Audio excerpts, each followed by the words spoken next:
E quando você decide cada dia honrar a Deus, todo momento honrar a Deus, daqui a um pouco você vê que Ele te tira do atoleiro. E a Bíblia fala isso nos Salmos.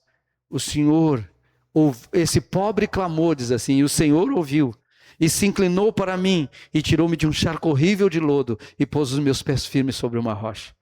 Isso é um retrato da vida daquele que crê em Jesus. O Davi falou isso, mas como Deus fez com Davi, Ele faz com a gente também.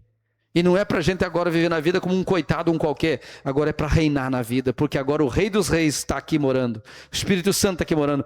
O Deus, o Eterno, o Senhor do Universo, vem morar em nós. Veja isso. Então, mas mesmo assim, nós temos que ser humildes. Amém? Ele mora aqui, mas nós temos que deixar Ele dirigir nossa vida, para ir para uma vida vitoriosa, sem preocupação. Preocupação não é fé. Fé é descansar em Deus. Amém? Então, isso representa a provisão diária. Deus cuida do alimento e do sustento. Bendito serás ao entrares, bendito será ao saíres. Então Deus promete ir e voltar com a gente. Diga glória a Deus. Ir e voltar. Onde tu entra, Ele entra. Onde tu sai, Ele sai. Porque Ele está contigo.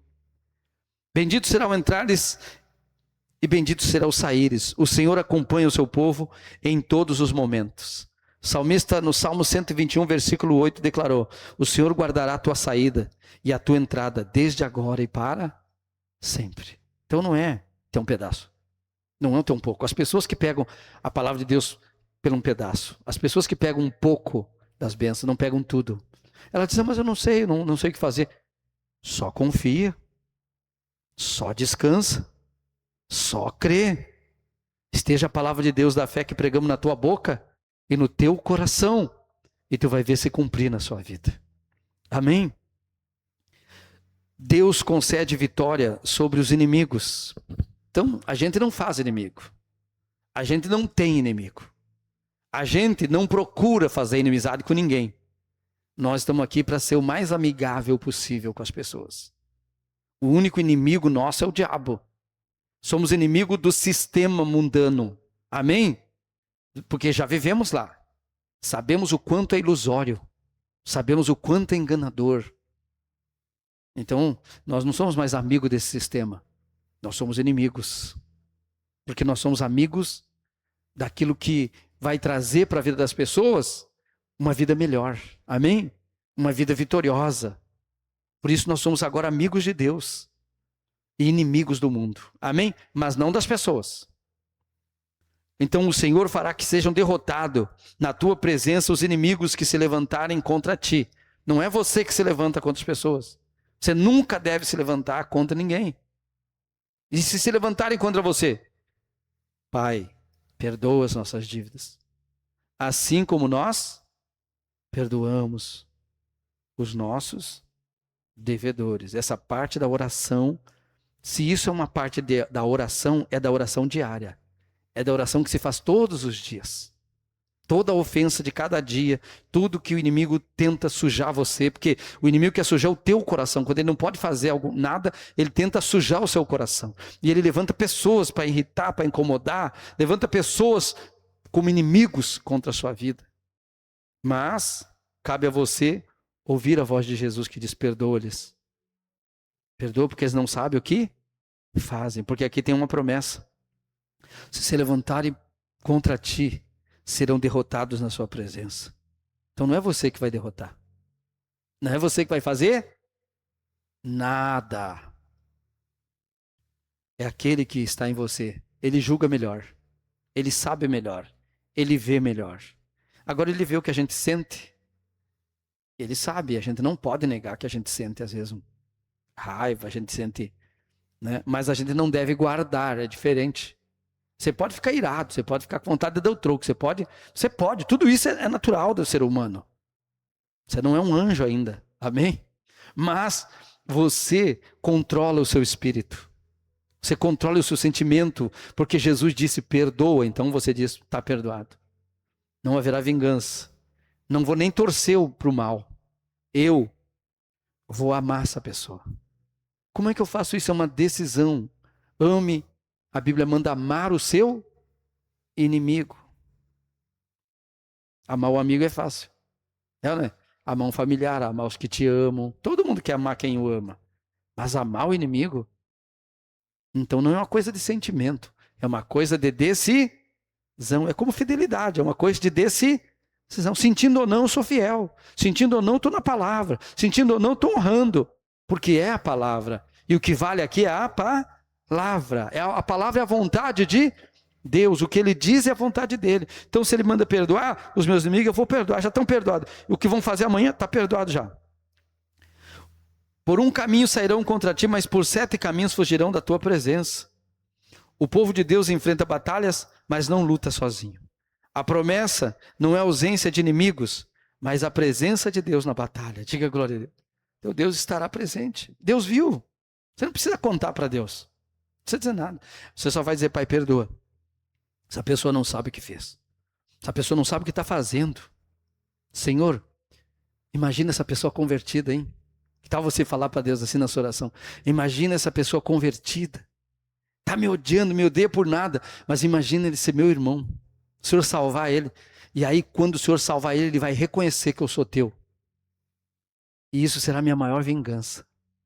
Vê-lo salvo. Vê-lo indo para o céu. Vendo ele com a Bíblia na mão, dizendo, eu cometi erros. Mas agora eu estou vendo. Aquele que perseguia, agora é perseguido e sabe como se comportar. Enquanto a gente não aprender a perdoar, a gente não está deixando Deus mudar as da nossa vida. Enquanto a gente se trancar na nossa amargura, na nossa maneira de pensar e de ser, nós estamos desobedecendo a palavra de Deus. E o Espírito Santo não trabalha. O Espírito Santo só trabalha em nós quando nós entendemos isso. Que Deus está presente em toda luta. Em toda batalha. E Ele não age antes nem depois. Vai agir na hora certa. Essa pessoa você vai interceder. E Deus vai dar a oportunidade para ela ser salva. Amém? E o que é melhor, irmão? Você vê um inimigo derrotado ou vê um inimigo que não ser mais inimigo, mas ser salvo? E agora ser teu amigo. Nem é teu amigo agora é teu irmão. Imagina isso. É isso que Jesus veio fazer na terra. Ele não veio trazer uma espada para nós lutar com as pessoas. Veio nos trazer uma espada espiritual para lutar com o diabo. Amém? E a espada é essa palavra aqui. É agir por essa palavra. Por exemplo, você sabe por que Israel está em guerra com todo mundo sempre? Porque todo mundo ataca ele. Todo mundo ataca nós também. Nós temos essa semelhança. Porque somos escolhidos. Ele também é. Mas eles não receberam Jesus. Eu recebi. Como eles não receberam Jesus, eles fazem olho por olho e dente por dente. Nós, como recebemos Jesus, demos outra face.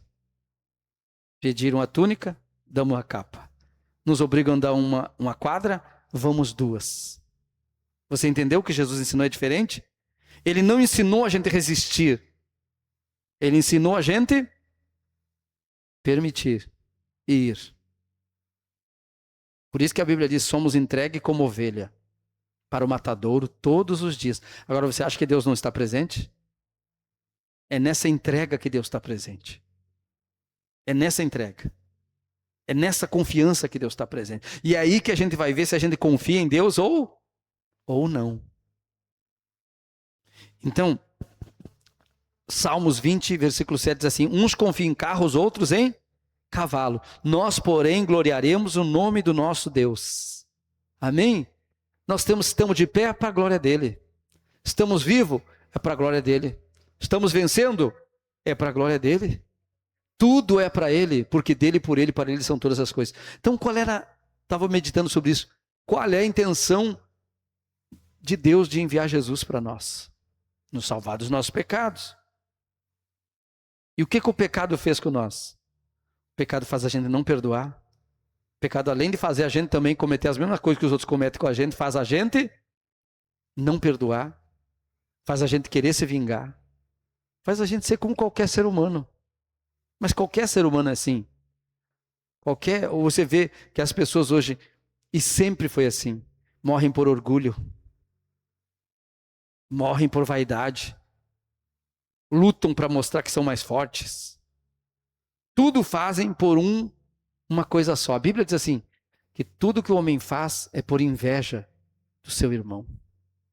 Então, essa palavra significa que a gente tem que pensar nisso. Tudo que eu estou fazendo é por inveja dos outros? Porque a gente tem que perguntar, será que o que eu faço é por inveja dos outros? Ou eu estou fazendo para agradar a Deus? Porque quando fizemos para agradar a Deus, nós não estamos interessados no que é dos outros, no que os outros pensam, mas no que Deus pensa. Amém? Como Deus espera que a gente haja e que a gente reaja. A igreja de Jesus não aprendeu, nós não aprendemos, nós somos a igreja e nós não aprendemos a nos portar como igreja, a nos arriscar como igreja. Ainda somos um povo tímido na face da terra, medroso nesse sentido, porque nós deveríamos levar o amor de Deus a todas as pessoas, no sentido de, mesmo que ela nos apedrejasse, nós teríamos que dizer como o primeiro diácono morreu dizendo, Pai, perdoa-lhes, não lhes impute esse pecado, eles não sabem o que eles estão fazendo. Como que alguém morre apedrejado e consegue dizer essas palavras? Porque Deus está nele. Porque o Espírito Santo está cheio do Espírito Santo. E o amor de Deus está nele. Porque ele sabe o que está fazendo, mas os outros não sabem. Ele está querendo levar o amor para os outros, mas os outros têm o quê? O ódio. Só que não tem jeito de vencer o ódio com ódio. Só tem um jeito de vencer o ódio, é com amor. Por isso que a Bíblia diz, é dando que você recebe, é morrendo que você vive. Amém? Mas nós não queremos nos arriscar muito, não. Não, vamos devagar nas pedras. Nós somos assim, nós somos essa igreja. Não somos aquela igreja. Aquela igreja ia para a arena, aquela igreja ia para qualquer lugar, porque ela sabia que ela já tinha o prêmio. O prêmio já era dela. Deus estava com ela. O Espírito Santo estava com ela. Deus dava condição para eles passar por tudo que tinha que passar. E eles passavam e não negavam a fé. Amém? Porque eles tinham a bênção maior dentro deles. O que é a bênção maior? A bênção maior não é o que nós adquirimos aqui. A bênção maior é o que está reservado lá. Amém, irmãos? Essa é a bênção maior. Deus estabelece prosperidade e provisão. A prosperidade bíblica vai além do dinheiro. Ela envolve sustento, trabalho abençoado, colheita, paz e estabilidade. Tudo isso é a bênção de Deus na nossa vida. Amém? Deus quer dar tudo isso para você. Mas Ele quer que você não esqueça do primeiro papel que você tem que fazer. Você tem que fazer o que Jesus veio fazer. Ele veio fazer que as pessoas tenham paz com Deus. Amém? Então você tem que ter paz com Deus. Você tem que ser a própria transmissão da paz. Quando alguém olhar para você, veja que você tem essa paz.